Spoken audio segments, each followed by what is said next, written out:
एक सेठ जी सबको उधार पैसा देते थे, पर कागज पे लिखवा लेते थे। उधार लेकर जा रहे हो तो लिख के दो, या जन्म में दोगे कि बा जन्म में दोगे। जो चतुर होता था वो कहता था यही जन्म में दे देंगे, जो चतुर नहीं होता था वो कहता था हम बा जन्म में देंगे, जिसकी खाने की नहीं है हम तो अगले जन्म में देंगे। अगले जन्म किसने देखा? सेठ जी सबको देते। एक चोर को मालूम पड़ा कि सेठ जी उधार पैसा देते थे। चोर गया सेठ जी के पास, उसने सोचा थोड़ा सा उधार भी मांग लूंगा, सेठ जी की तिजोरी देखी आऊंगा, दूसरे दिन चोरी कर लूंगा। पहुंच गया, सेठ जी हमें उधार पैसा चाहिए। सेठ जी ने पूछा काहे के लिए? मेरी बेटी की शादी है सेठ जी, 50,000 रुपए दे दो। सेठ जी ने कल ले जा, या जन्म में देगा कि वा जन्म में? सेठ जी अगले जन्म में। सेठ जी ने कल लगाओ, अंगूठा लगवा लो, सिग्नेचर करवा लो, सिग्नेचर करवा लो, अंगूठा लगवा लो, अगले जन्म में देगा। अब सिग्नेचर करवा लो। चोर ने देख लिया कि तिजोरी में इतना माल है, देख लिया इतना माल, और चोर चले गया। रात्रि के समय आया, सेठ जी बैठकर काम कर रहे थे। चोर अपने चुपचाप से जाकर जहां गाय भैंस बनती थी उस भैंस के तबेले में जाकर छुप गया, भैंस के बाड़े में जाकर छुपा जहां भैंस बनती थी, और सेठ जी के जाने का इंतजार कर रहा है कि सेठ जी जाएं और हम इसके घर में प्रवेश करें। जैसी सेठ जी उठकर गए, जैसी सेठ जी उठकर गए और जैसे ही उठकर जाते हैं वैसे चोर घर में प्रवेश कर जाता, और घर में प्रवेश करा, जैसे धीरे से निकलने लगा, और धीरे से निकलते ही बस निकल ही रहा था, इतने में भैंस आपस में बात करने लगी। भैंसें वापिस आपस में बात करने लगी।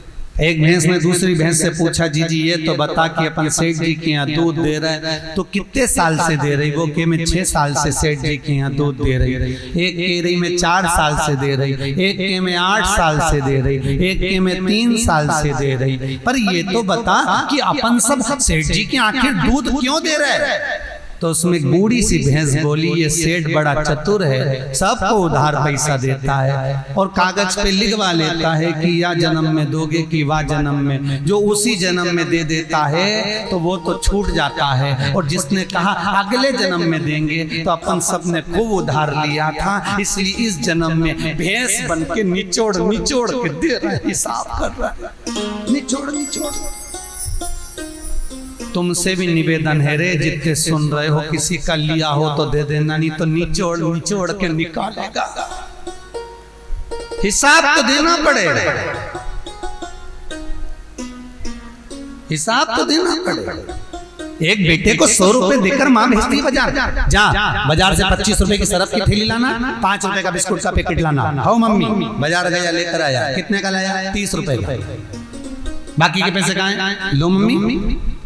एक माँ अपने बेटे को अगर पैसे 100 रुपए देकर भेजती है तो हिसाब लेती कि नहीं लेती? लेती है ना। 100 रुपए का हिसाब जब एक माँ अपने बेटे से ले सकती है तो वो भी तो 100 साल का हिसाब लेगा कि नीचे जाकर करा क्या था, कहाँ गवा दी। 21,600 श्वास, 3.5 करोड़ रोम छिद्र मनुष्य के शरीर में दिए थे, एक एक भजन के लिए दिए थे, कीर्तन के लिए दिए थे। वो श्वास कहाँ गई? कहाँ गया बचपन? कहाँ गई जवानी? कहाँ गई अधेड़ी? कहाँ गया बुढ़ापा? वो पूछेगा खड़ा कर कर। जब फाइल खोलेगा आंखों में से केवल आंसू झड़ेगा, तड़पोगे, रोगे, कहोगे हम तो नीचे जाकर बस भजन करने गए थे, पर हमको क्या मालूम था कि भोजन में लग गए। सारी गलती मेरे पति की है, उसने कमा कमा कर ला कर दिया, मैं खाती रही। एक बार भी उसको नहीं किया कि भजन कर ले, चल देवी शरण का स्मरण कर ले। पति कहेगा पत्नी की गलती है, बाप कहेगा बेटे की गलती, बेटा कहेगा बाप की गलती, माँ कहेगी पुत्र का, पुत्र कहेगी माँ का। सब एक दूसरे की गलती गिनाएंगे, पर माँ माना नहीं जाएगा, वहां तो तुमको खड़ा करा जाएगा। तेरे कर्म का भोग तुझे भोगना।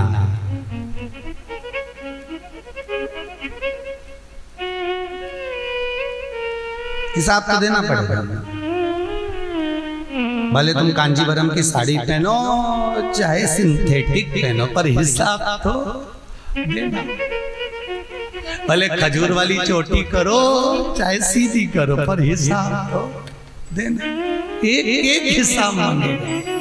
21,600 श्वास का प्रतिदिन का हिसाब लगा कर जाना। कहाँ गवाई, कितनी कथा में लगाई, टीवी के सामने बैठकर शिव महापुराण की कथा में जो तुमने 3 घंटे दिए हैं, बस यही तुम्हारे हिसाब के सही हैं, बाकी के सब तो यूं ही चले गए, यूं ही। इसलिए हम आपसे कहते हैं 24 घंटा में से 23 घंटा परिवार को दे दो, पर 1 घंटा अपने लिए रखो शंकर जी का भजन करने के लिए, शिव नाम जपने के लिए। जो तुमने 23 घंटा परिवार को दिए हैं वो यूं ही चले जाएंगे, जो 1 घंटा शिव को दिया वो तुम्हारे साथ जाएगा। किसी ने प्रश्न किया था गुरुदेव, गुलबर्गा कर्नाटक में जब कथा चल रही थी तो किसी ने प्रश्न किया था कि ये मरने के बाद 3 चीजें क्यों फेंकते हैं। एक, किसी के मरने के बाद में मखाना, पैसा, फूल, किसी के मरने के बाद उसकी छाती पर राम नाम सत्य कहकर फेंकते हैं। इधर फेंकते कि नहीं फेंकते मालूम नहीं, पर ऐसा फेंकते। तो क्यों फेंकते हैं? तो हमारा निवेदन है कि गरुड़ पुराण में 2 चीज का तो लिखा है कि किसी के मरने के बाद फूल इसलिए फेंकते हैं श्रद्धांजलि के लिए, राम नाम सत्य। मखाना इसलिए फेंकते हैं क्योंकि जो मखाना होता है वो फूला हुआ होता है। तो मखाना गरुड़ पुराण में इसलिए लिखा कि मखाना इसलिए फेंकते हैं क्योंकि वो फूला हुआ होता है, अर्थात तो पूरा घर फूला हुआ छोड़ कर गया, भरा हुआ छोड़ कर गया, इसलिए मखाना उसकी छाती पर फेंकते हैं। पर पैसा क्यों फेंकते हैं गुरुजी? किसी के मरने के बाद उसकी छाती पे खुला सिक्का क्यों फेंकते हैं? तो हमने कहा भैया ये गरुड़ पुराण में तो नहीं लिखा, पर हमारे मन से हम कह सकते हैं कि किसी मरने वाले की छाती पर पैसा इसलिए फेंका जाता है कि पूरी जिंदगी जोड़ जोड़ के मर गया, अब तेरे बाप में दम हो तो उठा के बता दे, उठा ले।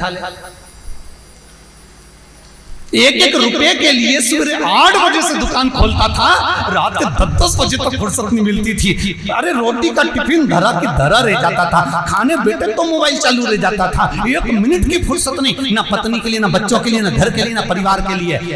जोड़ जोड़ के मर गया, और उसी की औलाद ने आखिर में उसी की छाती पर रुपया फेंका, उठा नहीं पाया। जिस रुपए के लिए ना व्यवहार रखा, ना भाइयों से संबंध रखा, ना परिवार से संबंध रखा, धन धन धन पैसा कमा कमा कर केवल धन के लोभ में, लालच में, अहंकार में, तृष्णा में बस जोड़ जोड़ कर मर गया। ना परिवार, ना कुटुंब, ना कबीला, ना भाई, ना बंधु, ना माता, ना पिता, ना कोई, बस अपन सुखी, बाकी के सब दुखी हो। जोड़ जोड़ के मरे, छाती पे छोड़ दिया। वही रुपया पड़ा है और कल्ला ठट पड़ा हुआ, उठा ले। अरे उठा ले, नहीं उठेगा, बड़ा मुश्किल है।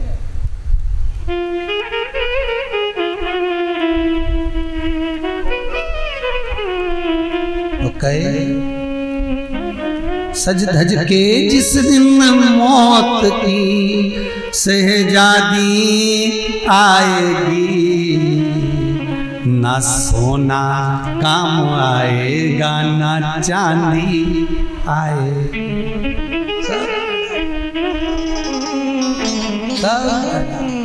मिट्टी का तू सोने जैसा मान है तेरे,